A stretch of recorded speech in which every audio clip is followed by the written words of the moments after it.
There's nothing harder than watching your dreams disappear in a single moment. Sam Creek, knew this pain better than most, sitting in his wheelchair on the porch where he once saddled horses with the confidence of a man born to ride. 3 years ago, Sam was the finest horseman in 3 counties. Now he watched life pass him by from his chair, his spirit as broken as his body. One evening, a giant wild Mustang appeared at the edge of town. The massive stallion was scarred and untamed, yet something drew him straight to Sam. What happened when this broken cowboy met this wild horse changed everything. The entire town watched as 2 wounded souls found something neither expected to find again. Sam thought his riding days were over forever. But could a man in a wheelchair really connect with a 17-hand Mustang that had never been touched by human hands? Before we jump back in, tell us where you're tuning in from, and if this story touches you, make sure you're subscribed, because tomorrow I've saved something extra special for you. Samuel Creek's wheelchair creaked against the weathered wooden planks of his front porch, a sound that had become as familiar as his own breathing over the past 3 years. The late afternoon sun cast long shadows across the dusty main street of Milbrook, a town that seemed to grow smaller with each passing season. Once, this same porch had been where Sam would sit and oil his saddles, where he'd plan the next day's training sessions with horses that trusted him more than they trusted their own instincts. The spurs, hanging from a nail on the porch wall, caught the dying light, their silver surfaces tarnished now from disuse. Those spurs had walked Sam through county championships, had guided horses through complex maneuvers that seemed like magic to those who watched. Now they hung like museum pieces, reminders of a life that felt more like a dream with each passing day. Sam ran his weathered hands along the wheels of his chair, remembering when those same hands had held reins with the gentle authority that came from understanding. The accident replayed in his mind sometimes, usually in the quiet hours when sleep wouldn't come. It had been a storm unlike any other that October night, with lightning that turned the sky white and thunder that spooked even the calmest horses. He'd been trying to bring in Starlight, his prize mare, when the lightning struck close enough to make the ground shake. She'd reared, panicked, and in the chaos that followed, Sam found himself pinned beneath a fallen tree, his legs crushed and his dreams scattered like leaves in the wind. The town of Milbrook had changed since then, though Sam couldn't tell if it was the place itself or just his perspective from this chair. Where once he'd seen possibility in every sunrise, now he watched the daily rhythm of a community that seemed to be slowly forgetting how to hope. Young people left for bigger cities, family ranches sold to developers, and the old ways of working with horses gave way to machines and shortcuts that missed the soul of the thing entirely. Dr. Morrison made his daily rounds at precisely 4:30, his medical bag in one hand and his persistent optimism in the other. "Afternoon, Sam," he'd say, climbing the 3 steps to the porch with the careful gait of a man who'd seen too many injuries and understood the weight they carried.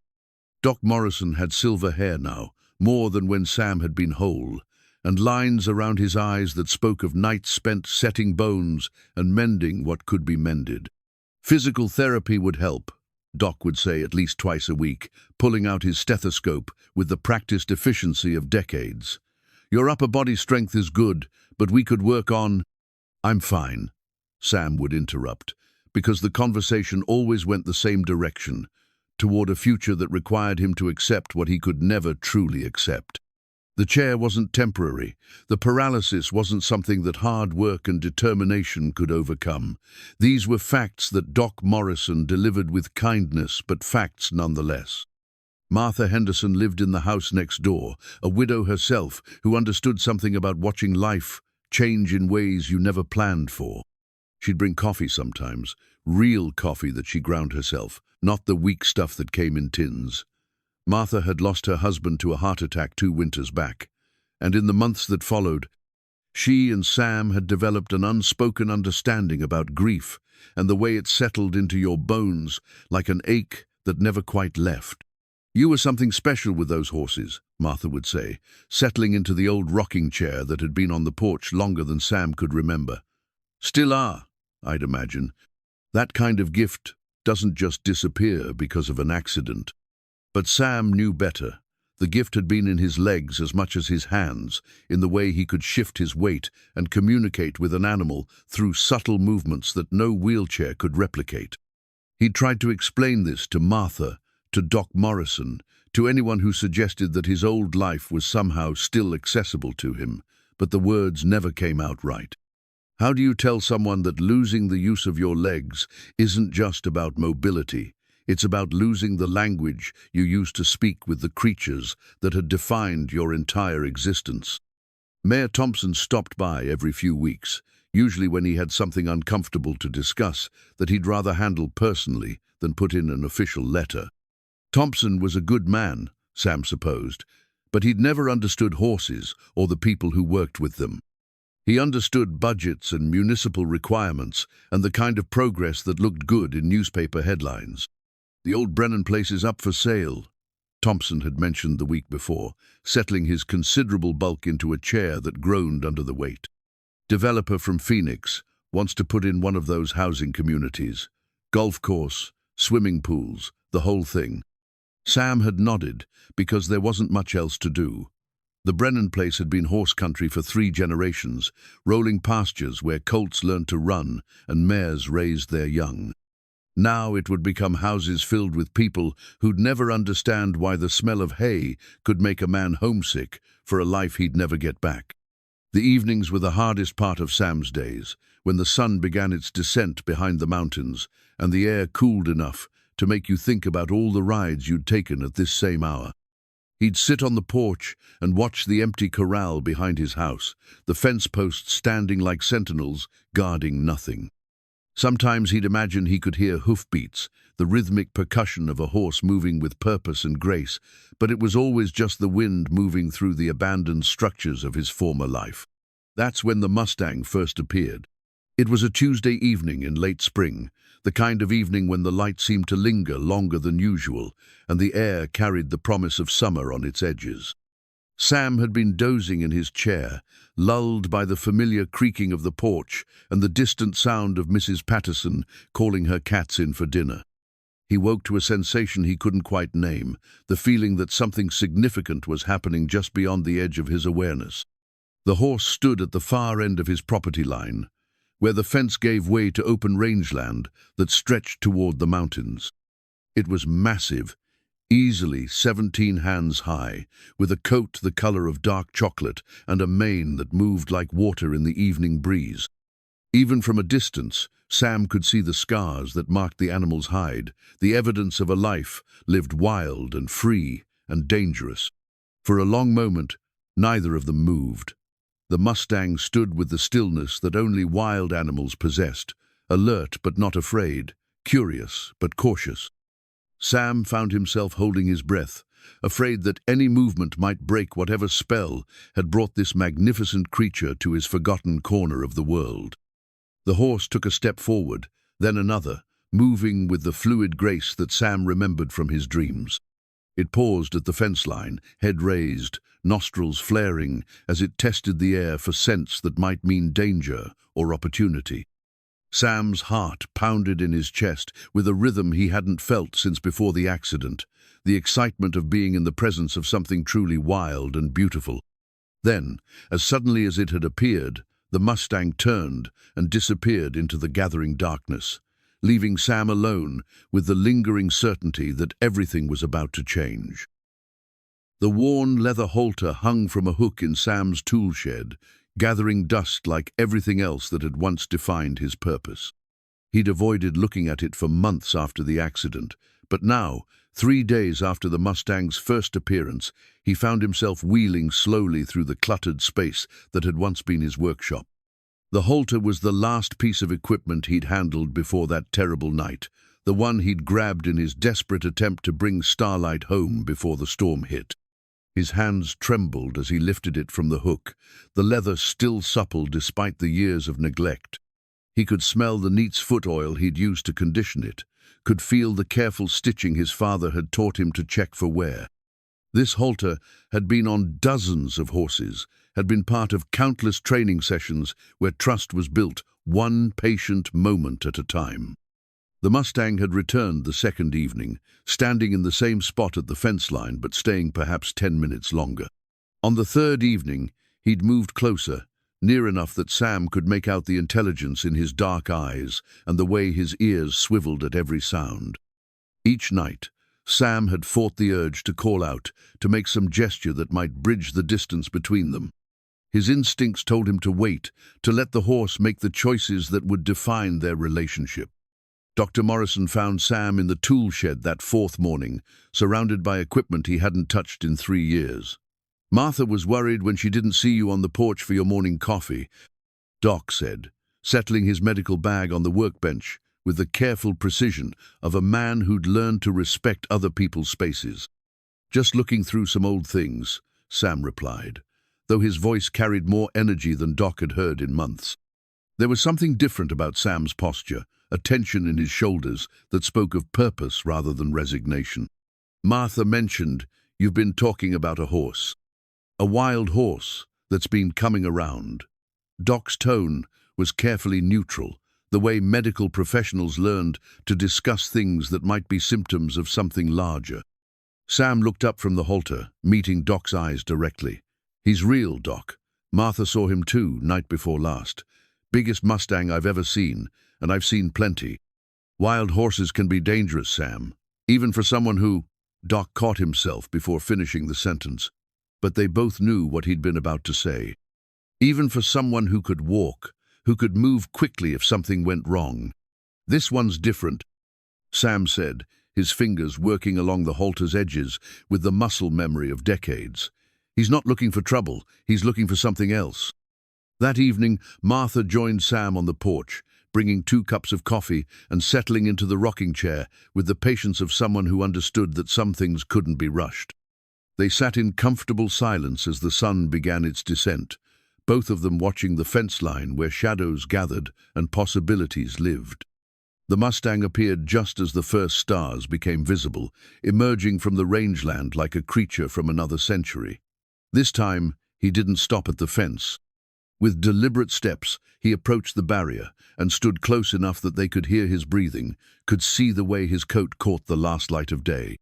"My lord," Martha whispered, her coffee cup forgotten in her hands. "He's beautiful." Sam felt something stir in his chest, a sensation he'd almost forgotten existed. Hope, maybe, or recognition of a chance he'd never expected to receive. The Mustang stood at the fence for nearly 20 minutes, occasionally moving his head to study Sam's position on the porch, but never showing signs of fear or aggression. When Mayor Thompson arrived the next morning with Jake Morrison, Doc's son, trailing behind him, Sam knew the conversation wasn't going to be about municipal budgets or development projects. Thompson had the look of a man carrying bad news, and Jake, normally confident in the way of young men who worked with their hands, seemed uncomfortable with whatever mission had brought them here. "Sam, we need to talk about this horse situation," Thompson began, mopping his forehead with a handkerchief despite the cool morning air. "I've had 3 calls from concerned residents.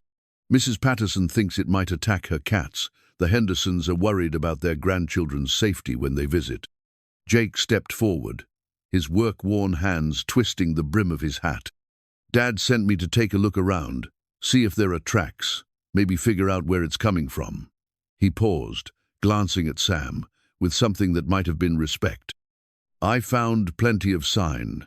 Big horse, like you said, but something's odd about the pattern."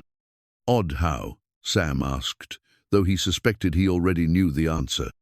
"Horses coming straight here, Sam. Not wandering, not grazing, not looking for water. Every track I found points directly to your property line, like he's got business here specific." Thompson shifted uncomfortably. "That's exactly what has people worried. Wild animals that lose their natural fear of humans can become unpredictable. We might need to contact animal control, have them relocate the animal somewhere safer." "Safer for who?"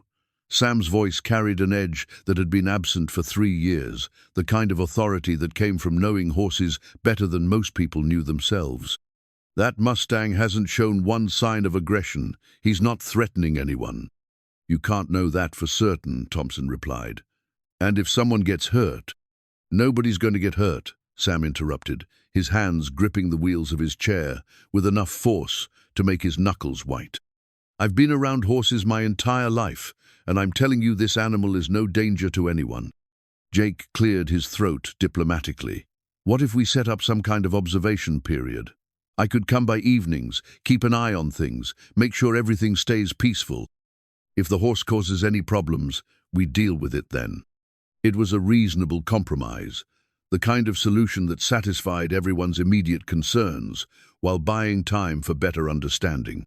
But as Sam watched Thompson's reluctant nod and Jake's uncertain expression, he realized that time might be the one thing he couldn't afford to waste.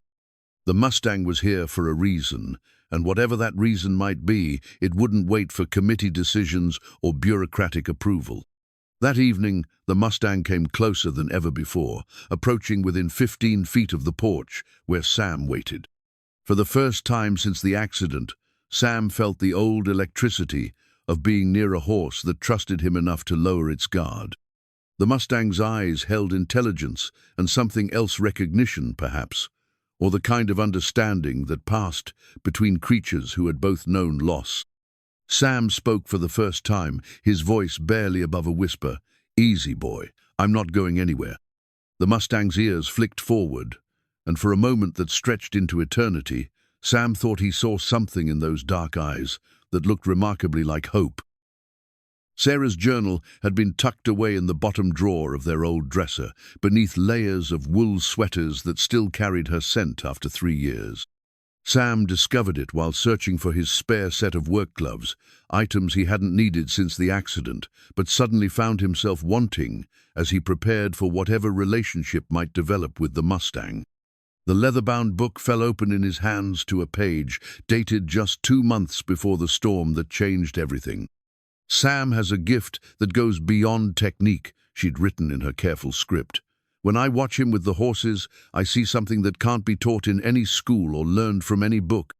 He speaks their language, not with words, but with his whole being. Today he gentled a mare that 3 other trainers had given up on, and he did it by understanding her fear rather than fighting it. I believe this gift comes from something deeper than physical ability. Even if the unthinkable happened and he couldn't ride anymore, I think the horses would still know him, still trust him." Sam's hands shook as he read the words, feeling Sarah's faith reach across the years to touch something in his chest that had been dormant since the accident. She'd believed in him with a certainty that had sustained him through difficult training sessions and challenging horses, but he'd forgotten that her faith had extended beyond his physical capabilities. Sarah had seen something in him that he'd lost sight of entirely. The work gloves fit better than he'd expected, the leather worn soft from years of handling ropes and reins. Sam spent the morning going through his old equipment with the methodical care of a man preparing for something important. He cleaned and oiled the halter until it gleamed, inspected lead ropes for wear, and sorted through bits and bridles with the attention to detail that had once been automatic. Martha found him in the tool shed just after lunch, wheeling between workbenches with an energy she hadn't seen since before the accident. "You're planning something," she observed, settling into an old chair that Sam kept for visitors who understood that good work took time. "Maybe," Sam admitted, running his thumb along a lead rope to check for frayed spots. "That Mustang is trying to tell me something, Martha. Sarah used to say that horses don't lie, that everything they do has meaning if you're smart enough to read it. And what do you think this one is trying to tell you?" Sam paused in his inspection of a worn rope halter, considering the question with the seriousness it deserved. "I think he's as lost as I am. But I also think maybe we're meant to find something together." Jake Morrison arrived that afternoon with the official purpose of checking on the horse situation, but the practical goal of understanding what Sam Creek might be planning. Jake had grown up hearing stories about Sam's legendary abilities with horses, tales that had seemed almost mythical to a boy who'd never witnessed them firsthand. Now, watching Sam work through his equipment with practiced efficiency, Jake began to understand that the stories might have been understated rather than exaggerated.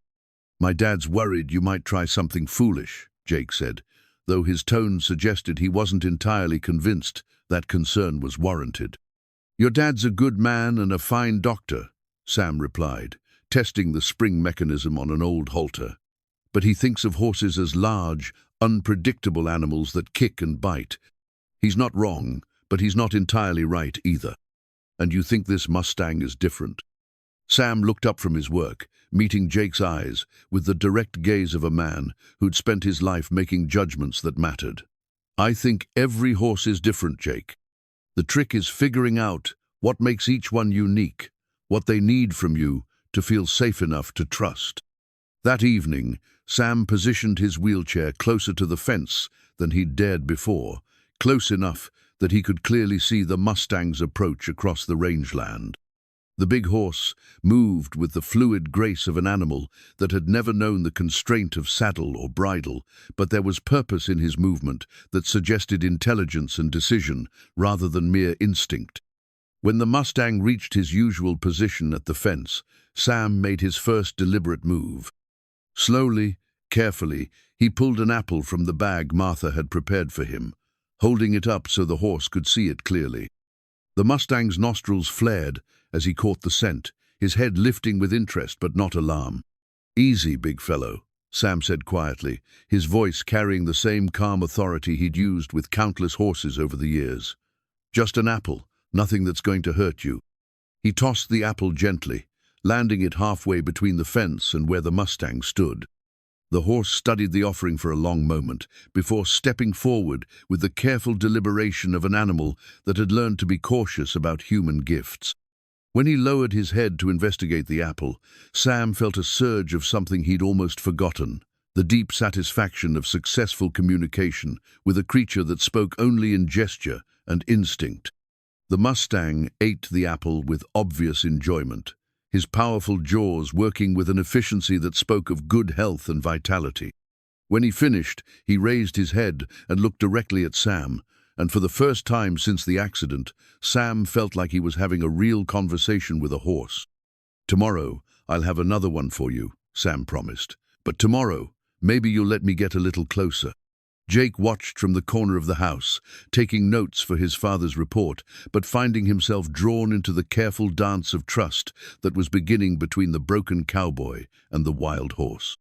There was something happening here that went beyond the simple interaction of man and animal, something that made Jake think of the old stories his grandfather used to tell about the days when understanding horses was a matter of survival rather than hobby. As the Mustang finally turned and disappeared into the gathering darkness, Sam remained by the fence for another hour, thinking about Sarah's journal and the faith she'd expressed in abilities he'd thought were lost forever. The chair couldn't take away what he'd learned in 40 years of working with horses, couldn't diminish the patience and understanding that had made him the horseman he'd been. For the first time since the accident, Sam Creek began to believe that maybe Sarah had been right. Maybe the gift was deeper than physical ability. Maybe it was something that could survive even the worst kind of loss. Maybe it was something that could heal not just him, but the magnificent creature that chose to visit him each evening as the sun set over the mountains. The sugar cubes sat in a small canvas bag on Sam's lap, each one individually wrapped in tissue paper with the care of someone who understood that small gestures could carry enormous weight. Martha had suggested them after watching the Mustang's obvious enjoyment of the apple, remembering how Sam's horses had always been partial to sweet treats delivered with patience and respect. "Sugar cubes were always my secret weapon," Sam explained to Jake, who had taken to arriving each evening just before sunset to witness what the young man was beginning to think of as a daily miracle. Not because horses need the sugar, but because offering something sweet requires them to get close enough to take it from your hand. It's about trust, not treats. The Mustang had accepted apples for a week now, each evening coming a step or two closer before taking the offered fruit. His approach had become routine enough that Sam could predict almost to the minute when the big horse would appear at the fence line, but routine hadn't diminished the sense of wonder that filled Sam each time he saw that magnificent creature choosing to visit him. Tonight felt different, though. Tonight, Sam had decided to offer something that would require the Mustang to come close enough to touch, close enough for both of them to take the kind of risk that real relationships demanded. "What if he won't come close enough?" Jake asked, settling into the lawn chair Martha had provided for his evening observations. What if he's too wild to trust a human that much? Sam unwrapped one of the sugar cubes, holding it in his palm, where the evening light made it gleam like a small crystal. Then we'll know something important about him, and we'll adjust accordingly. But I don't think that's going to be the problem. What do you think the problem will be? Whether I'm brave enough to let him get that close to me. The admission surprised Jake, who had assumed that fear would run in the opposite direction, that the Mustang would be afraid of Sam, not the other way around. But as he watched the older man's face, Jake began to understand that courage wasn't about the absence of fear, but about choosing to act despite it. The Mustang appeared right on schedule, emerging from the rangeland, with the purposeful stride that had become familiar over the past weeks. But tonight, instead of stopping at his usual distance, he approached the fence directly, stopping only when the wooden rails separated him from Sam's outstretched hand. "Well, hello there, beautiful," Sam said softly, his voice carrying the kind of warmth usually reserved for old friends. "I've got something special for you tonight." He held out his palm with the sugar cube, keeping his hand steady despite the tremor of excitement that ran through his entire body. The Mustang stretched his neck forward, his nostrils flaring as he investigated this new offering. For a moment that seemed to last forever, the horse hesitated, caught between curiosity and caution. Then, with the delicate precision that only horses possessed, the Mustang's lips brushed against Sam's palm as he took the sugar cube. The contact lasted only seconds, but it was the first time since his accident that Sam had felt the soft warmth of a horse's muzzle against his skin. The sensation shot through him like electricity, awakening nerve pathways that had been dormant since he'd last worked with horses. "That's a good boy," Sam whispered, fighting back tears that had nothing to do with sadness and everything to do with coming home. "That's my brave, beautiful boy." The Mustang crunched the sugar cube with obvious pleasure, then immediately began investigating Sam's empty palm, looking for more. Sam laughed, actually laughed for the first time in months, the sound startling both Jake and the horse. "Greedy, aren't you?" Sam said, unwrapping another cube, "just like every horse I've ever known, food motivated and honest about it." As the days passed, the evening ritual evolved into something more complex and meaningful. The Mustang began arriving earlier, sometimes appearing while Sam was still having dinner on the porch. He would stand at the fence with the patience of a creature that had learned to wait for good things, occasionally nickering softly when Sam appeared with the canvas bag of treats. Martha began joining them regularly, bringing coffee for herself and Sam, while they watched the careful dance of trust-building between man and horse. She had started keeping a journal of her own, documenting the progress with the detailed attention of someone who recognized that she was witnessing something extraordinary. "He's not just taking treats anymore," she observed one evening as the Mustang lingered for nearly an hour after finishing his sugar cubes. "He's staying for the company. Look at how he positions him close enough to interact, but far enough to run if he needs to. He's choosing to be here." Sam nodded, understanding exactly what she meant. The Mustang's body language spoke of an animal that was no longer simply tolerating human presence, but actively seeking it out. His ears stayed forward when Sam spoke to him, his head lowered in the relaxed posture of a horse that felt safe in his current environment. But not everyone in Milbrook was pleased with the developing relationship. Mrs. Patterson had organized what she called a concerned citizens meeting at the town hall, demanding action about the dangerous wild animal that was habituating to human contact in an unsafe manner. Mayor Thompson found himself caught between those who supported Sam's progress and those who worried about liability and public safety. "I've got insurance to think about," Thompson explained during one of his increasingly frequent visits to Sam's porch.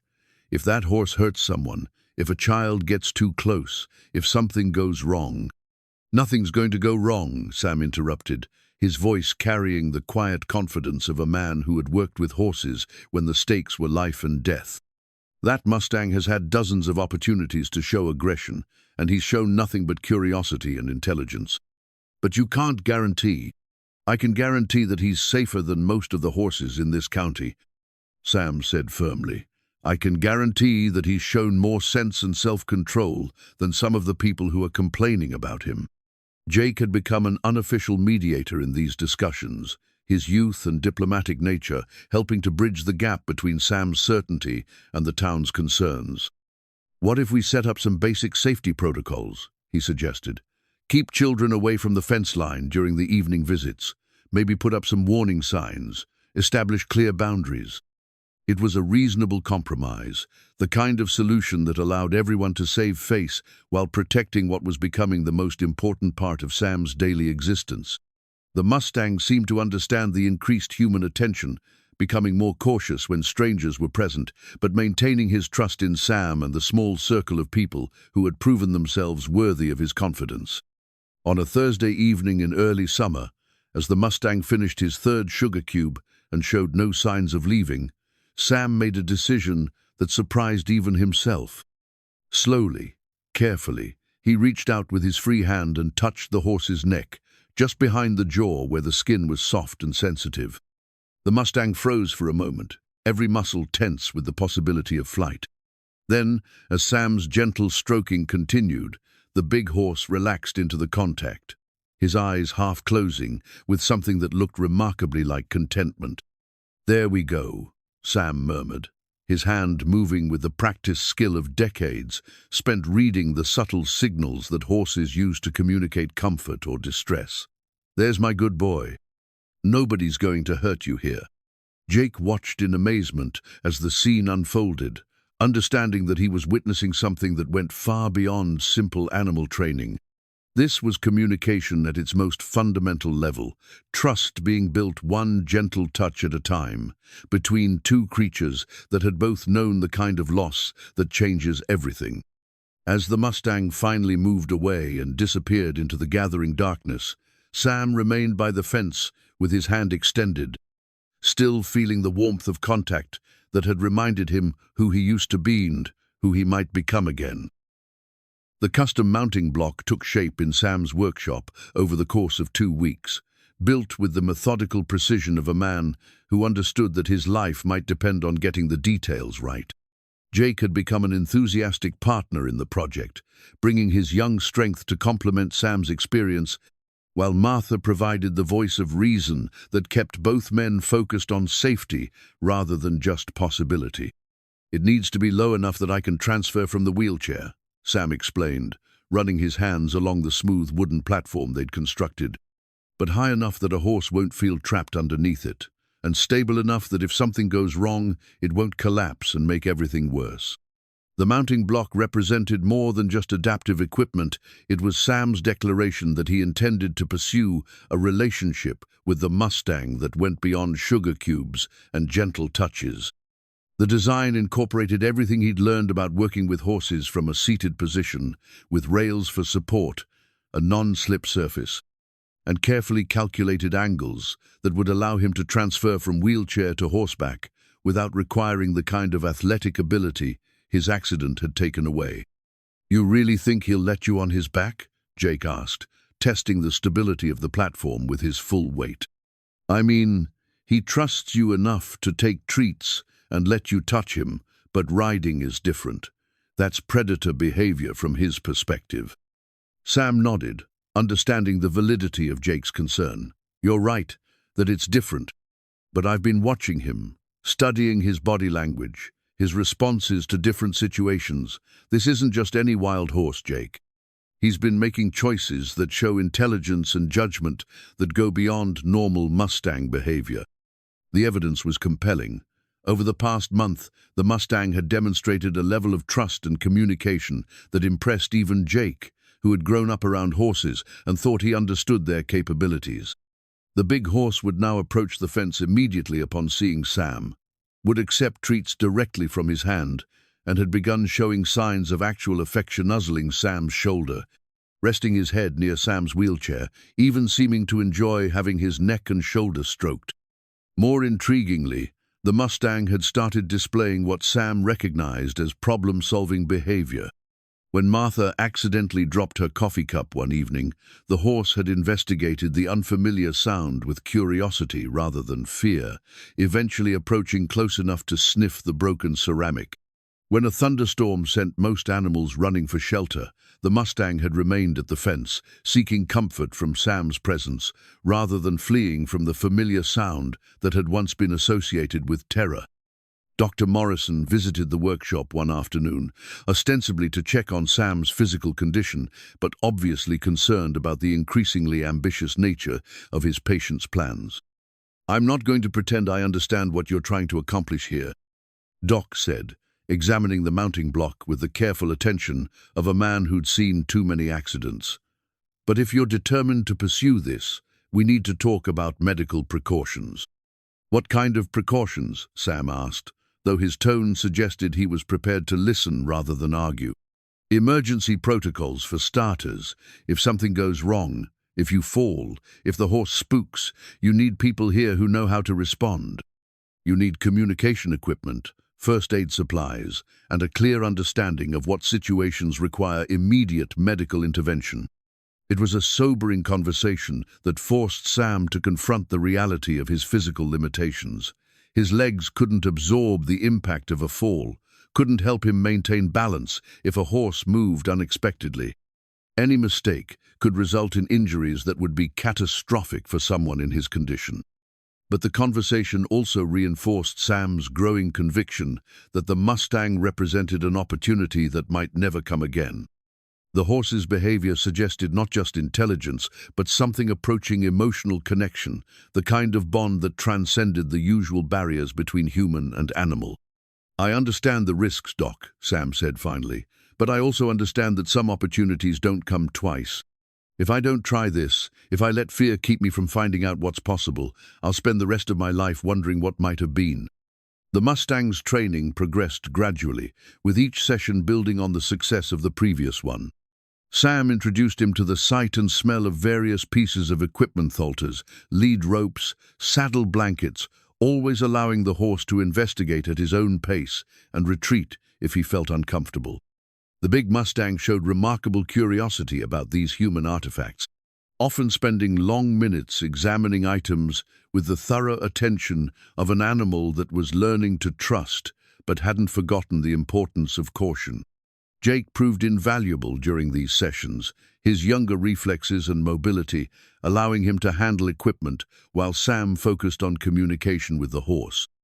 The partnership between the three of them, man, horse, and apprentice, developed into something that felt natural and sustainable, each member contributing what they could while respecting the limitations and strengths of the others. "He's not like any horse I've ever worked with," Jake observed one evening as the Mustang allowed Sam to drape a soft rope across his neck. "Most horses, even the gentle ones, have moments where they test you, where they try to see what they can get away with. This one seems to understand that you can't handle that kind of testing." Sam nodded, having made the same observation. The Mustang's behavior suggested an almost supernatural awareness of Sam's physical limitations, adjusting his own movements and responses to accommodate the fact that his human partner couldn't leap out of the way if something went wrong. It was the kind of sensitivity that professional therapy horses developed after years of training, yet this wild Mustang seemed to possess it instinctively. Martha documented each session with the careful attention of someone who understood that they were witnessing something extraordinary. Her notes captured not just the technical progress, but the emotional development of the relationship. The way Sam's entire demeanor had changed, as the work with the Mustang gave him a sense of purpose he'd lost since the accident. "You should see yourself when you're working with him," she told Sam one afternoon as they reviewed her photographs of the previous evening session. "You look like the man you used to be before the accident. Not physically, but in your eyes, in the way you carry yourself. You look like someone who knows exactly who he is and what he's supposed to be doing." The observation struck Sam more deeply than Martha probably intended. He had felt the change in himself, the gradual return of confidence and purpose that came from using skills he'd thought were lost forever. Working with the Mustang required all of his accumulated knowledge about horse behavior, all of his patience and intuition, all of the subtle communication abilities that had made him legendary in his younger days. But it required something more, as well, a willingness to be vulnerable, to trust not just in his own abilities, but in the wisdom and gentleness of a creature that had every reason to fear and distrust human contact. The Mustang was choosing to work with him despite the obvious risks, and that choice demanded a level of courage and faith that Sam was still learning to summon. The mounting block was finally ready on a Tuesday morning in midsummer, positioned near the fence, where the Mustang had grown comfortable with their daily interactions. Sam tested every joint and surface one final time, making sure that his weight was distributed properly and that the structure would remain stable under the dynamic forces that mounting and dismounting would create. "Tomorrow evening," he announced to Jake and Martha. "If he's willing, if the conditions are right, tomorrow evening I'm going to try to get on his back."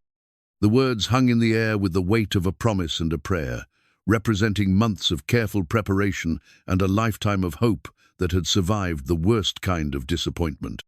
Sam Creek was ready to find out if the gift Sarah had written about in her journal was strong enough to bridge the gap between who he had been and who he might still become.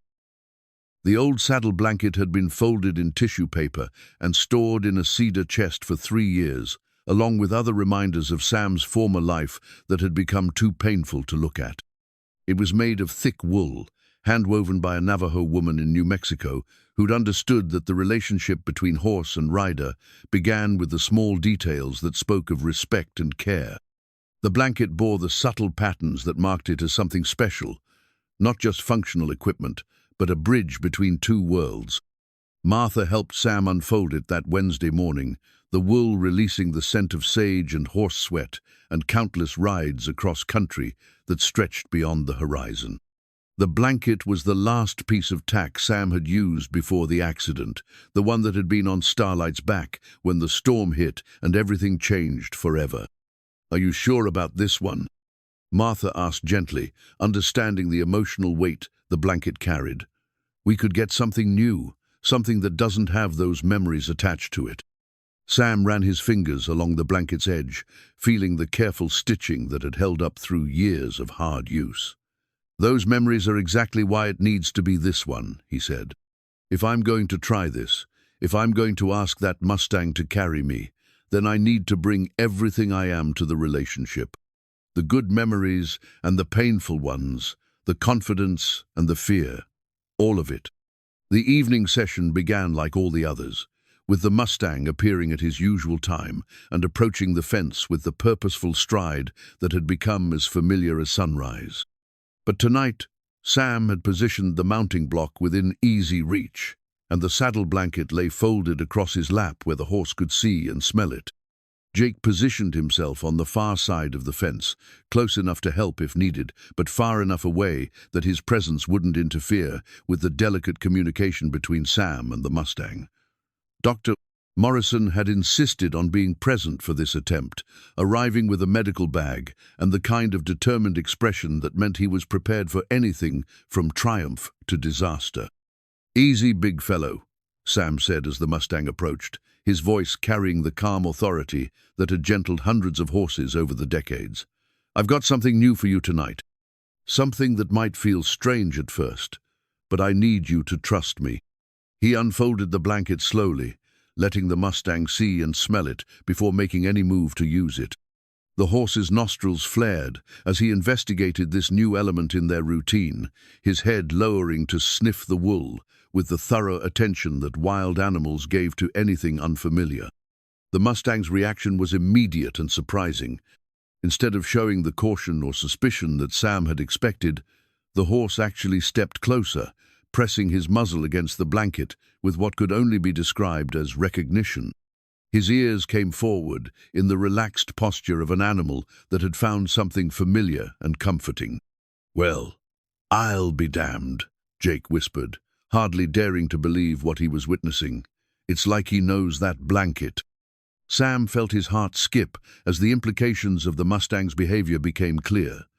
This wasn't just acceptance of a new piece of equipment, this was recognition of something the horse had encountered before. The blanket carried scents and memories that meant something to this particular animal, connections that went beyond the simple trust they'd been building over the past months. With infinite care, Sam draped the blanket across the Mustang's withers, ready to pull it away immediately if the horse showed any sign of distress. Instead, the Mustang stood perfectly still, his eyes half closed in an expression of contentment that suggested the weight of the blanket felt right and familiar. "That's my brave boy," Sam murmured, adjusting the blanket's position with the practiced hands of someone who'd performed this ritual thousands of times. "You remember this, don't you? You remember what it means to carry something on your back." The session lasted nearly 2 hours, with Sam gradually increasing the weight and complexity of what the Mustang would accept. First, the blanket alone, then the blanket with Sam's jacket draped over it, then the blanket weighted with a bag of sand that approximated the weight of a rider. Through it all, the Mustang remained calm and cooperative, showing none of the resistance or fear that untrained horses typically displayed when introduced to tack. Jake found himself taking detailed notes, documenting behavior that challenged everything he thought he knew about wild horses. "This isn't normal, is it?" he asked Sam during a break, while the Mustang grazed contentedly nearby, the blanket still draped across his back. "Wild horses don't just accept equipment like this. They fight it, they try to buck it off, they run away." "You're right," Sam agreed, though his attention remained focused on the Mustang's relaxed posture and peaceful demeanor. "This isn't normal wild horse behavior. But then, I don't think we're dealing with a normal wild horse." Dr. Morrison had been watching the proceedings with the clinical attention of a man who'd learned to observe details that others might miss. "The way he responds to that blanket," Doc said thoughtfully, "it's like muscle memory. Like his body remembers carrying weight, even if his mind doesn't consciously recall the experience." The observation resonated with something Sam had been sensing but hadn't been able to articulate. The Mustang's acceptance wasn't just about trust, it was about familiarity, about physical responses that suggested previous training that had been buried but not erased by years of wild living. As the session drew to a close and Sam removed the blanket from the Mustang's back, the horse turned and nuzzled his shoulder with an affection that felt profound and personal. This wasn't the casual acknowledgement of a provider of treats, but the recognition that passed between partners who understood each other on a level that transcended words or even conscious thought. "Tomorrow," Sam announced as the Mustang finally moved away and disappeared into the gathering darkness. "Tomorrow, if he's willing, I'm going to try to get up there." The words carried the weight of a decision that had been building for months, the culmination of trust and preparation and hope that had sustained Sam through the darkest period of his life. The Mustang had accepted the blanket, had shown that he could carry weight without panic or resistance, had demonstrated the kind of partnership that made riding possible rather than just dangerous. Martha packed up her camera equipment with hands that trembled slightly from emotion rather than age. She documented the entire session, capturing images that told the story of two wounded creatures finding their way toward healing through each other. In her photographs, she could see the transformation that had taken place, not just in the relationship between Sam and the Mustang, but in Sam himself, the return of confidence and purpose that came from discovering that his deepest gifts had survived even the worst kind of loss. "You know what this means, don't you?" she asked Sam, as Jake helped her load her equipment into her car. "It means tomorrow I find out if Sarah was right," Sam replied, his gaze still fixed on the spot where the Mustang had disappeared. "It means tomorrow I find out if some gifts are bigger than the accidents that try to take them away." The faded photograph emerged from a stack of county records that Jake had been sorting through at the courthouse, part of his research into local horse registrations that might explain the Mustang's unusually calm behavior around humans. The image was black and white, dated 15 years earlier, showing a mare and her newborn foal standing in a pasture that Jake immediately recognized as Sam's backfield. The mare was unmistakably Starlight, Sam's prize breeding stock, with the distinctive white blaze and 3 white socks that had made her legendary in the local horse community. But it was the foal that made Jake's hands tremble as he studied the photograph. Even as a youngster, The colt showed the powerful build and intelligent eyes that belonged to the Mustang, who now visited Sam each evening. Jake drove straight to Sam's house, the photograph burning like fire in his shirt pocket. He found Sam in the workshop, making final adjustments to a modified halter that would work with his limited mobility, preparing for the evening when he planned to attempt his first ride in 3 years. "Sam," Jake said, his voice tight with excitement and uncertainty, "I found something at the courthouse, something you need to see." The photograph hit Sam like a physical blow, stealing his breath and making his hands shake as he recognized not just Starlight, but the impossible implications of what he was looking at. The foal in the picture bore the unmistakable markings and build of the Mustang who had been visiting him. But that was impossible. Starlight had been lost in the same storm that had injured Sam, disappeared into the wilderness with no trace left behind. "This can't be right," Sam whispered, though his heart was already accepting what his mind struggled to comprehend. Starlight was lost that night. The storm spooked her, she ran into the darkness, and we never found her body or any sign of where she'd gone. Jake pulled out additional documents he'd discovered in the courthouse files, breeding records that told a story neither of them had known existed. According to these papers, Starlight was bred to Thunder Ridge, the stallion from the Martinez ranch, just 2 months before the storm. The timing would be exactly right for her to have been carrying this foal when she disappeared. The implications crashed over Sam in waves that left him dizzy with recognition and loss and impossible hope. The Mustang who had chosen to visit him, who had shown such remarkable trust and intelligence, who had accepted the saddle blanket with the familiarity of a horse who remembered being ridden, this wasn't just any wild horse. This was Starlight's son, born in the wilderness after his mother's escape, raised wild but carrying in his blood and bones the genetic memory of partnership with humans. "That's why he came to me," Sam said, his voice barely above a whisper. "That's why he showed no fear, why he seemed to understand things that wild horses shouldn't understand. He carries Starlight's bloodline, her temperament, maybe even some memory of this place where he was conceived." Martha arrived to find both men sitting in stunned silence. The photograph and papers spread across the workbench like evidence of a miracle that neither of them had been prepared to believe.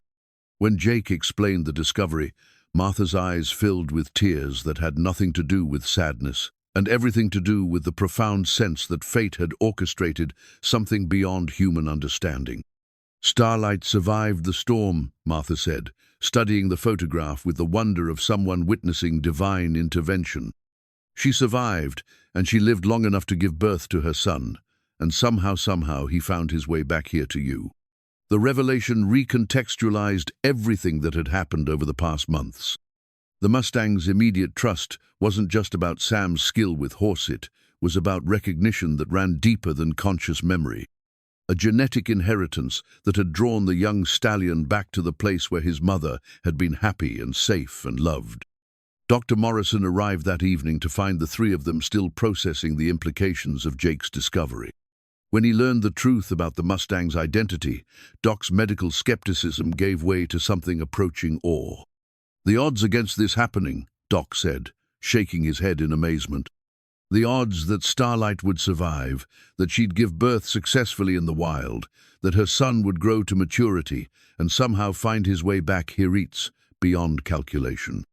"Maybe that's the point," Sam replied, his hand still trembling as he looked at the photograph.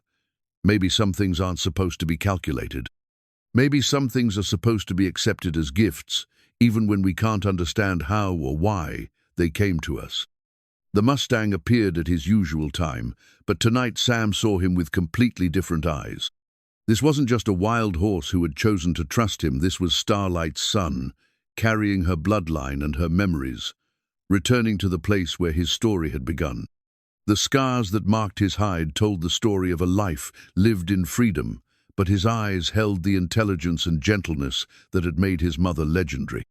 "Hello, son," Sam said softly, the words carrying weight that made everyone present understand they were witnessing something sacred. "I should have known. I should have seen her in your eyes, in the way you move, in the way you chose to trust me when every instinct should have told you to run." The Mustang approached the fence with his usual confidence. But tonight there seemed to be something different in his demeanor, a sense of completion that suggested he too understood that missing pieces of a puzzle had finally fallen into place. When Sam reached out to stroke his neck, the horse leaned into the contact with an affection that felt like coming home. Jake watched the interaction with new understanding, recognizing now why the Mustang's behavior had seemed so unusual for a wild horse. This wasn't a wild horse, this was a domestic horse's son, carrying genetic memories of partnership and trust that had been awakened by contact with the man who had loved his mother. "What does this mean for tomorrow?" Jake asked. "Does knowing who he is change your plans?" Sam considered the question seriously, understanding that the revelation changed everything and nothing simultaneously. The Mustang was still a powerful, potentially dangerous animal who had lived wild for years. But he was also Starlight's son, carrying her bloodline and her trust, returning to complete a circle that had been broken by storm and tragedy and time. "It means tomorrow isn't just about whether I can ride again," Sam said finally. "It means tomorrow is about whether Starlight's son and I can find the partnership that she and I never got to finish. It means tomorrow is about healing something that was broken the night we lost each other." As the Mustang finally moved away and disappeared into the darkness, Sam remained by the fence holding the photograph of his beloved mare and her foal. The discovery had transformed what he'd thought was a story about overcoming disability into something much larger, a story about love and loss and the mysterious ways that life sometimes offered second chances to those brave enough to accept them. The stars came out one by one above Milbrook, illuminating a night that had changed everything and a tomorrow that promised to reveal whether some bonds were strong enough to survive even death and separation and years of believing that all hope was lost. The modified Western saddle represented months of careful planning and adaptation, its leather surfaces worn smooth by Sam's own hands as he worked to create something that would serve both his needs and the Mustang's comfort. Jake had helped him install additional safety straps and support features, modifications that would help Sam maintain his seat without relying on the leg strength he no longer possessed. The stirrups had been adjusted to accommodate his paralyzed legs, and a special harness system would keep him secure without restricting his ability to communicate with the horse through subtle shifts in weight and posture. Every detail had been considered and reconsidered, from the placement of the saddle horn that would give Sam something to grip in an emergency to the soft padding that would distribute his weight evenly across the Mustang's back. This wasn't just equipment, it was the physical embodiment of hope and determination and the accumulated wisdom of 40 years spent understanding how humans and horses could work together safely. "The balance is everything," Sam explained to Jake as they made final adjustments to the stirrup length. "I can't use my legs to grip, can't absorb shock through my knees the way I used to. Everything has to come from my core, from staying centered and moving with the horse instead of against him." Dr. Morrison had spent the previous afternoon putting Sam through a series of physical tests, measuring his upper body strength and flexibility, assessing his ability to maintain his position under various conditions. The results had been encouraging. Sam's arms and shoulders had maintained much of their strength, and his balance, while different than it had been before the accident, was still functional for the kind of controlled riding he was planning. "Your center of gravity is higher now that you can't distribute weight through your legs," Doc had explained, sketching diagrams that showed how Sam's body would interact with the horse's movement. "That means you'll need to be more conscious of leaning and shifting, more deliberate about maintaining your position. But it's definitely possible, especially with a horse that's as steady and responsive as this one seems to be." The physical therapy sessions that week had focused specifically on riding-related exercises, strengthening the muscles Sam would need and practicing the transfers that would get him from wheelchair to saddle and back again safely. Martha had documented each session, creating a visual record of Sam's preparation that captured both his determination and his underlying fear. "You don't have to do this," she reminded him during one particularly challenging practice session. No one would think less of you if you decided the risk was too great. You've already accomplished something amazing just by building the relationship you have with him. Sam paused in his exercises, considering Martha's words with the seriousness they deserved. The fear was real fear of falling, fear of injury, fear of failing in front of the people who had supported him through this journey. But stronger than the fear was the certainty that this opportunity would never come again, that Starlight's son had returned for a reason that went beyond coincidence or luck. I dreamed about her last night, Sam said quietly. About Starlight. She was young again, the way she was when I first started working with her. And she was telling me that some gifts are meant to be passed down, that love doesn't end just because we lose the ones we love. The dream had felt more real than most of Sam's waking moments, filled with the scent of hay and leather and the sound of Starlight's gentle nickering. In the dream, she had shown him her son, now grown and strong, and had somehow conveyed that the partnership Sam had shared with her was meant to continue through her offspring. Jake had been working with the Mustang daily, introducing him to the sight and feel of the modified saddle, ensuring that the horse was comfortable with equipment that looked and functioned differently than traditional tack. The Mustang's acceptance had been remarkable, stood patiently while Jake adjusted straps and checked fittings, showed no fear of the unfamiliar harness system, and actually seemed to enjoy the process of being fitted with gear that marked him as a partner rather than just a wild animal. He knows something's different, Jake observed as he led the Mustang through practice sessions with the saddle in place. Look at how he carries himself, how he moves. It's like he understands that this equipment means something important is about to happen. The entire town of Milbrook had learned about Sam's planned attempt, word spreading through the community with the speed that news traveled in small places where everyone's business was everyone else's concern. Some residents expressed support and excitement, while others worried about the liability and potential danger of what Sam was attempting. Mayor Thompson had tried to organize some kind of official oversight, but Sam had politely declined any interference that might disrupt the careful relationship he'd built with the Mustang. Mrs. Patterson and her group of concerned citizens had made one final attempt to prevent what they called a reckless endangerment of public safety, petitioning the town council to intervene. But the council had ultimately decided that Sam Creek was a competent adult who had the right to make his own decisions about risk and safety, especially on his own property with his own horse. The weather forecast for the planned attempt was perfect clear skies, gentle breeze, comfortable temperature that would keep both Sam and the Mustang comfortable during what could be a long and emotionally intense session. Jake had arranged for several townspeople to be present as witnesses and potential helpers, while Dr. Morrison would be standing by with emergency medical equipment just in case something went wrong.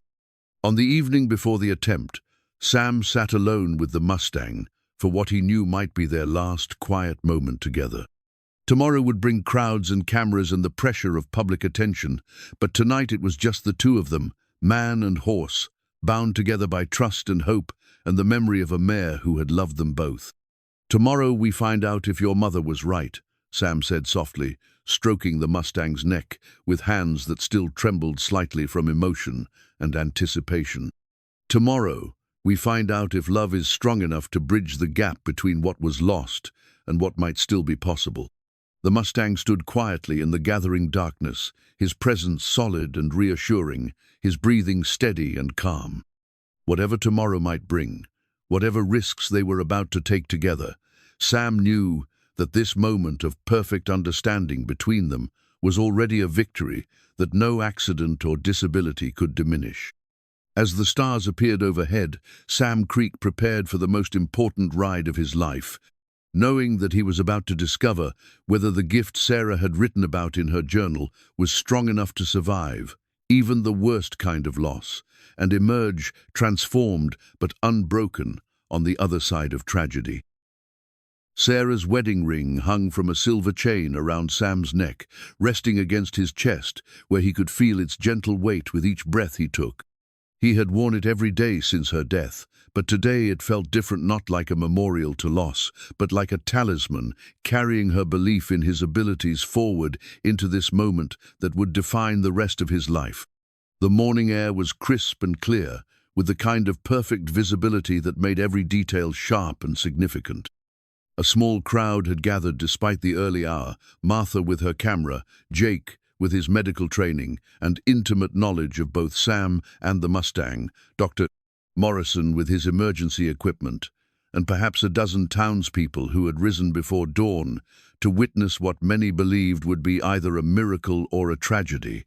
Sam transferred from his wheelchair to the mounting platform, with movements that had been practiced until they became automatic, his upper body strength allowing him to position himself efficiently despite the absence of his legs' assistance.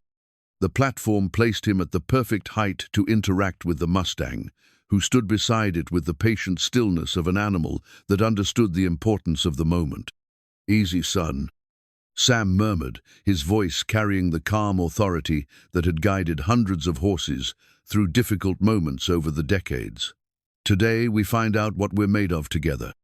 The Mustang's response was immediate and reassuring. His ears flicked forward at the sound of Sam's voice, and he shifted his position slightly to make the transfer easier, as if he understood exactly what was being asked of him. The intelligence in his dark eyes suggested awareness that went beyond simple training, a comprehension that this moment would change both their lives forever. Jake stood ready to assist, but his help proved unnecessary as Sam made the transition from platform to saddle with the smooth confidence of someone who had spent a lifetime in partnership with horses. The modified saddle held him securely while allowing the freedom of movement necessary for effective communication with his mount, and the Mustang accepted his weight without so much as a tremor of nervousness. For a moment that stretched into eternity, Sam simply sat still and felt the profound joy of being on horseback again.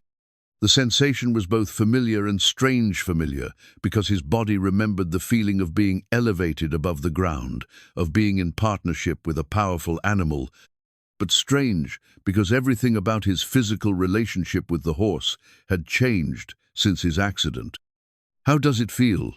Martha called softly, her camera capturing the moment when Sam's face transformed from concentration to wonder. "Like coming home," Sam replied, his voice thick with emotion that he made no attempt to hide. "Like finding something I thought was lost forever." The Mustang stood perfectly still during those first crucial minutes, allowing Sam to adjust to the sensation of being mounted again, while demonstrating the kind of patience and sensitivity that marked him as truly exceptional. His breathing remained steady and calm, his head lowered in the relaxed posture of a horse that felt secure in his partnership with his rider. When Sam finally asked for movementa, gentle pressure with his hands and a subtle shift in his weight, the Mustang responded with the fluid grace of an animal that had been waiting his entire life for this moment. His first steps were careful and deliberate, each hoof placement calculated to provide maximum stability for the rider who could no longer absorb the motion through his legs.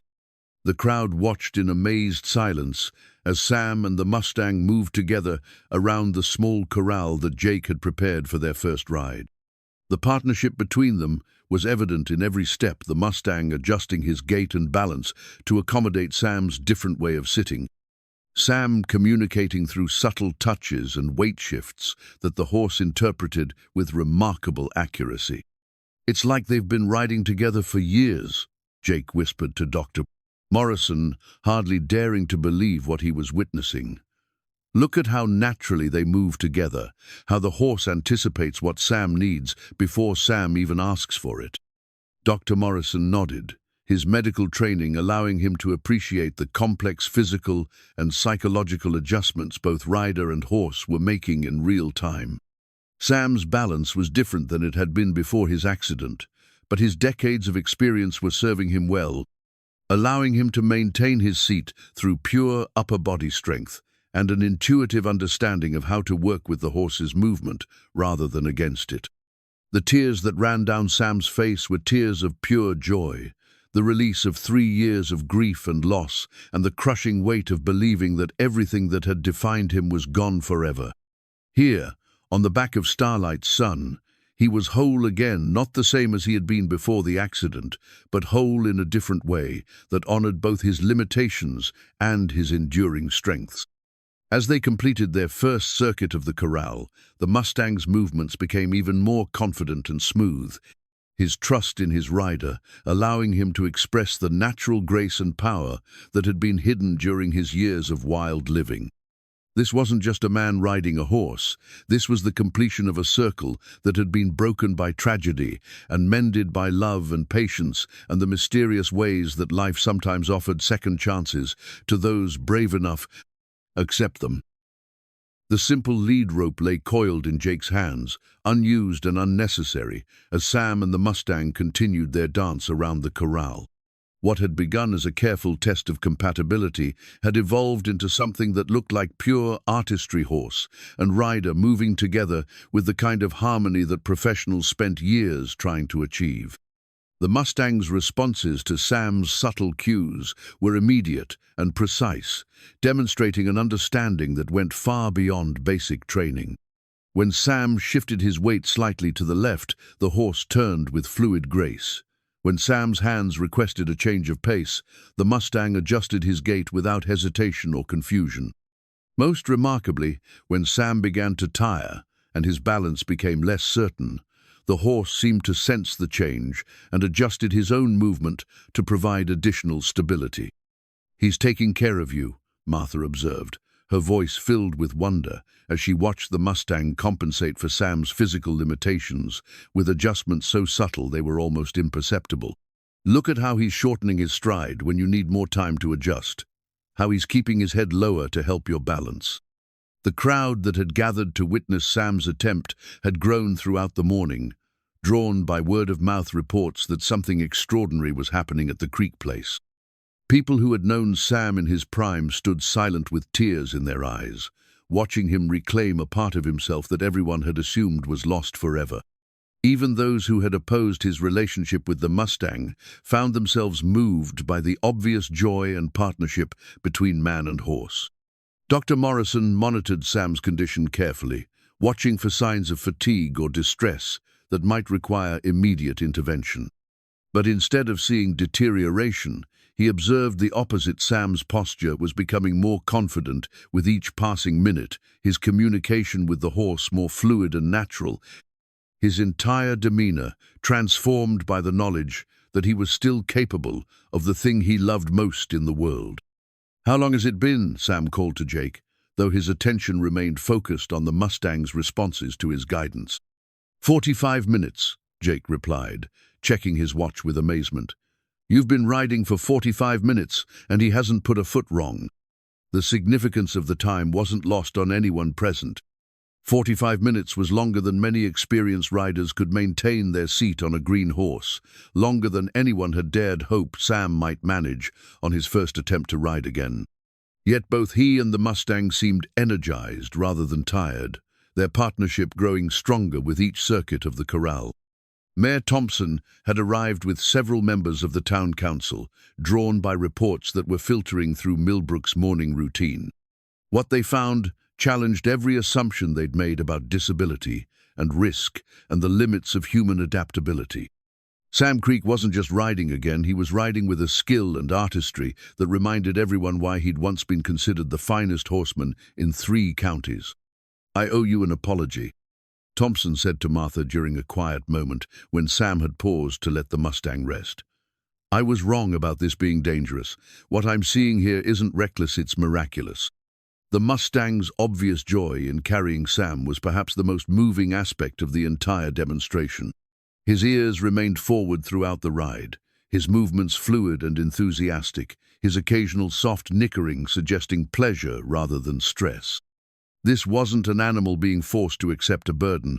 This was a horse that had found his purpose, his reason for returning from the wild to reconnect with the human world.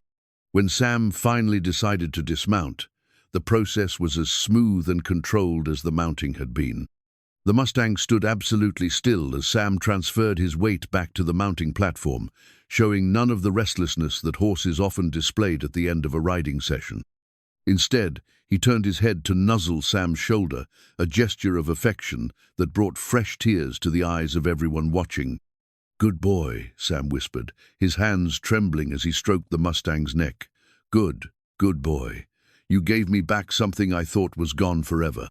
The crowd erupted in spontaneous applause, a sound that might have spooked any normal horse, but that the Mustang accepted, with the calm dignity of an animal that understood he had accomplished something significant.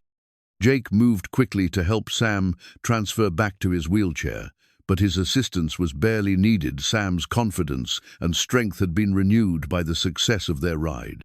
As Sam settled back into his chair, the Mustang moved closer rather than moving away, maintaining the connection they had forged during their time together. The horse's behavior suggested that the ride had been as meaningful for him as it had been for Sam, that he too had found something essential that had been missing from his life in the wild. "What happens now?" Martha asked, though she was already documenting the aftermath of the ride with the careful attention of someone who understood she had witnessed history. Sam looked up at the Mustang, who continued to stand close beside his wheelchair, and smiled with a contentment that had been absent from his face for 3 years. "Now we begin," he said simply. "Now we start the real work of being partners." The transformation in Sam was immediately apparent to everyone who had known him before and after his accident. The defeat and resignation that had characterized his demeanor since the storm were gone, replaced by the quiet confidence and sense of purpose that had once made him legendary. He was still paralyzed, still confined to a wheelchair, still facing all the physical limitations that the accident had imposed, but he was no longer broken. Dr. Morrison approached with his medical bag, prepared to conduct the post-ride examination he had insisted upon, but his professional concern gave way to amazement as he observed Sam's condition. "Your color is better than I've seen it in months," Doc said, checking Sam's pulse and blood pressure with the thoroughness of a physician who had worried about this moment for weeks. "Your heart rate is elevated but steady. Your breathing is strong medically speaking. This ride seems to have done you nothing but good." The Mustang allowed the examination to proceed without interference, but he remained close enough to Sam that their connection was never completely broken. His calm presence seemed to provide Sam with an anchor that kept him grounded and confident, even as the reality of what they had accomplished began to sink in. Jake found himself struggling to process everything he had witnessed, his understanding of horses and riding and human potential, all expanded by what Sam and the Mustang had achieved together. "I've been around horses my whole life," he said to Martha, "but I've never seen anything like that." The way they communicated, the way the horse adjusted to Sam's need-sit, was like watching two parts of the same being working together. As the crowd began to disperse, each person carrying away their own piece of the miracle they had witnessed, Sam remained beside the Mustang in the quiet satisfaction of a job well done. The lead rope that Jake had brought lay forgotten in the grass, made unnecessary by the trust and understanding that had developed between them. The Mustang's dark eyes held intelligence and contentment as he stood beside Sam's wheelchair, occasionally lowering his head to accept gentle strokes along his neck and jaw.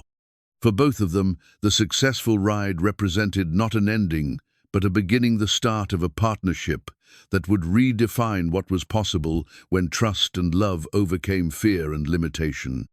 As the sun climbed higher in the morning sky, Sam Creek sat beside Starlight's son and felt the profound peace that came from discovering that some gifts were indeed too deep to be destroyed by accident or injury or time.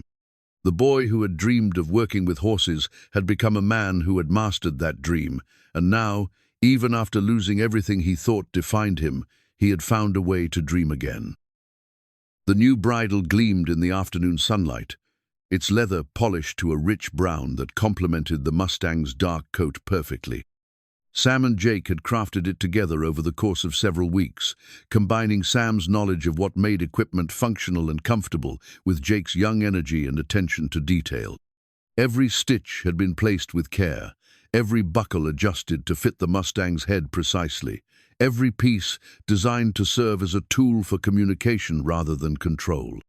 "It's not just about having the right equipment," Sam explained to Jake as they made final adjustments to the bridle's fit. It's about understanding that every piece of tack is part of a conversation between horse and rider. This bridle needs to say that we're partners, not master and servant.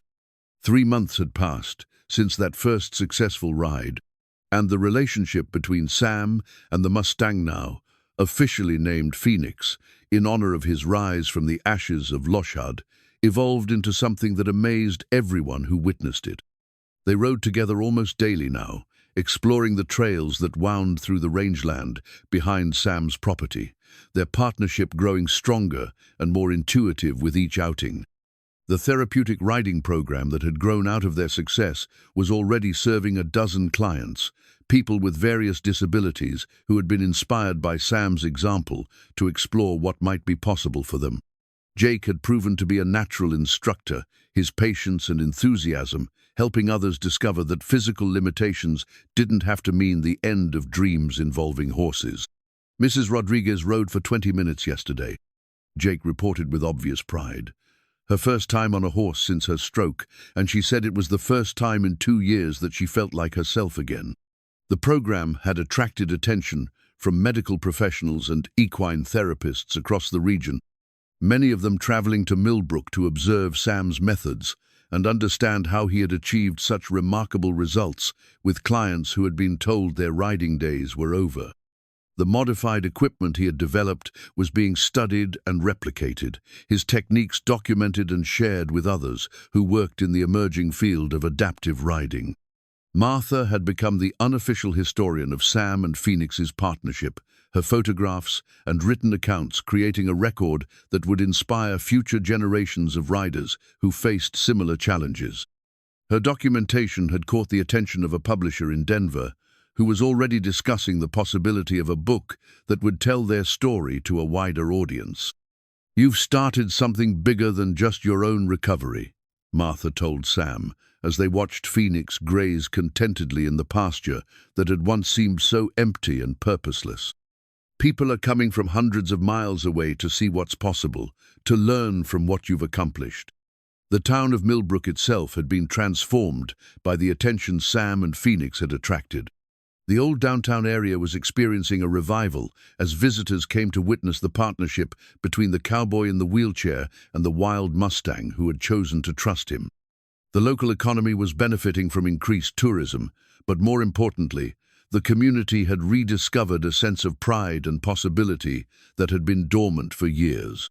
Mayor Thompson had become one of Sam's strongest supporters, finally understanding that what he had initially seen as a liability had become Milbrook's greatest asset. "You've put us on the map," Thompson said during one of his now welcome visits to Sam's porch. "But more than that, you've reminded us all that miracles can happen in the most ordinary places." Dr. Morrison had documented the medical benefits of Sam's return to riding, findings that were being published in journals dedicated to rehabilitation medicine and adaptive sports. Sam's physical condition had improved dramatically, his upper body strength had increased, his cardiovascular health had stabilized, and most importantly, his psychological well-being had been transformed from depression and resignation to purpose and joy. "The therapeutic benefits go far beyond what I could have predicted," Doc reported to a conference of rehabilitation specialists. "But the real breakthrough isn't medical, it's spiritual." Sam Creek found his way back to himself through his connection with that horse, and that kind of healing can't be prescribed or scheduled. Phoenix had adapted to his new life with the same intelligence and grace he had shown during those first tentative meetings at the fence. He seemed to understand that his role extended beyond simply carrying Sam on their ride. She had become a teacher, demonstrating to other horses how to work safely with riders who had different physical needs and capabilities. The Mustang's transformation from wild horse to therapy partner had been remarkable to witness. His natural sensitivity to human emotion had been refined through his work with Sam into an almost supernatural ability to read and respond to the needs of different riders. Children with autism found his calm presence soothing. Veterans dealing with PTSD discovered that his steady reliability helped them manage their anxiety. And adults recovering from strokes or injuries found inspiration in his example of adaptation and resilience. He's not just Phoenix anymore. Sam reflected as he watched the horse work with a young girl who had been born with spina bifida. He's become something larger than himself, something that represents hope for everyone who thinks their dreams are impossible. The evening rides remained Sam and Phoenix's private time together, moments when they could simply enjoy each other's company without the responsibilities of teaching or inspiring others. These quiet sessions in the fading light reminded Sam of the evenings he had spent with Starlight, and sometimes he felt her presence so strongly that he would speak to her as if she were there beside them. She would be proud of him, Sam said to Martha one evening as they watched Phoenix demonstrate the perfect collection and extension that marked him as a horse of exceptional quality despite his wild origins. She would be proud of what he's become, and I think she'd be proud of what we've become together. As the sun set behind the mountains on another day in their remarkable partnership, Sam Creek sat on his porch and watched Phoenix graze in the field where his mother had once run free. The wheelchair that had once seemed like a prison had become simply a different way of moving through the world, no more limiting than the saddle was limiting to Phoenix. The future stretched ahead of them, filled with possibilities that neither could have imagined during those first tentative meetings at the fence. There would be more students to teach, more riders to inspire, more barriers to overcome together. But tonight, in the peaceful quiet of a small frontier town where miracles had become routine, it was enough to simply sit together and know that love and trust and determination could overcome anything that life might put in their path. The stars came out one by one above Milbrook, illuminating a world where a broken cowboy and a wild Mustang had found their way back to wholeness through each other, proving that some gifts are indeed too deep to be destroyed by tragedy and too powerful to be contained by limitation. In the distance, Phoenix lifted his head from grazing and nickered softly, a sound that carried across the evening air like a promise that tomorrow would bring new adventures for partners who had learned that the best dreams are the ones you never expected to dream.